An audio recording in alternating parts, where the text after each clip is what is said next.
Hello friends, this is another episode of Empire of Lies, where we discuss manipulation and disinformation in the Russian media. 12 Minutes of Fear, the evening show 60 Minutes with Olga Skabeeva, has once again devolved into political theatre of the absurd. This time, the central plot was the 12 minutes, during which 3 Russian MiG-31s allegedly violated Estonian airspace. It would seem that in adult politics, this episode could be calmly discussed, the radar data verified, and the incident closed through diplomatic channels. But in the 60 Minutes studio, it turned into an apocalyptic spectacle, where every minute of the Russian flight was presented as a challenge to NATO, and every remark by the host confirmed the inevitability of conflict between Moscow and the West. Emotions instead of facts. It's no coincidence that Skabeeva frames her narrative around the word panic.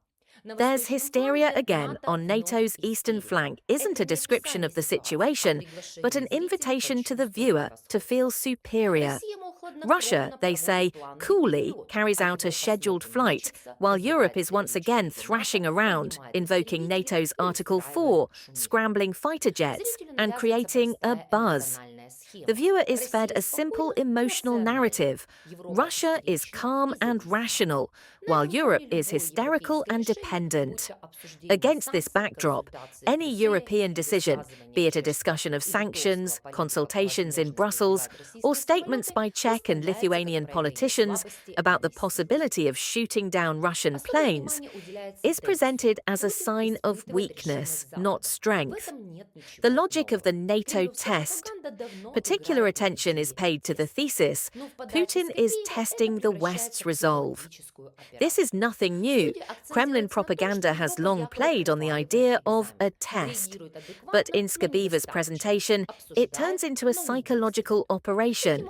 The studio emphasizes Europe's supposed failure. It responds adequately but not sufficiently, discussing but failing to act. Thus, Moscow is portrayed as a strategic player that sets the rules of the game. Today, MiGs are flying, tomorrow drones, the day after, transponders are switched off. The West, meanwhile, is depicted as a reactive mass, perpetually late and making excuses. Substitution of concepts. When it comes to NATO consultations or Ursula von der Leyen's statements about extremely dangerous times, the show interprets these not as proof of European unity, but as a sign of its fear. Skabeeva inverts the logic. If we discuss a threat, it means we're afraid.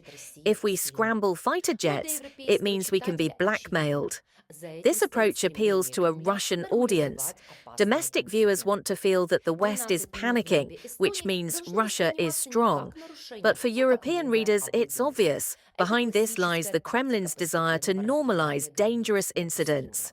12 minutes in the Estonian sky should be perceived not as a violation, but as a new ordinary. This is a classic tactic of gradually pushing the boundaries of what is acceptable. From military to energy, it's remarkable how quickly 60 Minutes shifts from the Estonian sky to the topic of oil, uranium, and US double standards. Skabeeva feeds the viewer a narrative.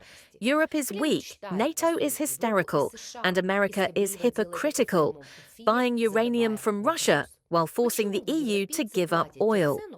This isn't just information noise, it's a blow to the very core of transatlantic solidarity. The Kremlin dreams of creating discord between Europe and the US, and Skabeeva does this live on air, asking, why are you Europeans paying the price while Washington continues to do business with Moscow? Panic is reignited on NATO's eastern flank. This time, it wasn't drones that caused the hysteria, but Russian aerospace forces aircraft, 3 allegedly. 31 of our fighter jets entered Estonian airspace and remained there for a full 12 minutes. According to Tallinn, the Russian pilots ignored all signals from NATO aircraft that took off. The Russian Ministry of Defense denies the accusations. The agency stated that the MiGs were on scheduled flights from Karelia to the Kaliningrad region, and operated in strict compliance with international regulations, meaning they did not violate the borders of other states. The fighters' route took them over neutral Baltic waters, more than 3 kilometers from the Estonian island of Vainla. Berlin reports another incident over the Baltic Sea. The day before, Germany scrambled 2 Eurofighter fighters of the Luftwaffe's Bundeswehr, a danger for Europe. It's important for European viewers to understand. Such broadcasts aren't just Russian television.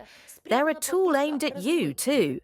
Every joke about NATO hysteria conceals an attempt to undermine European unity.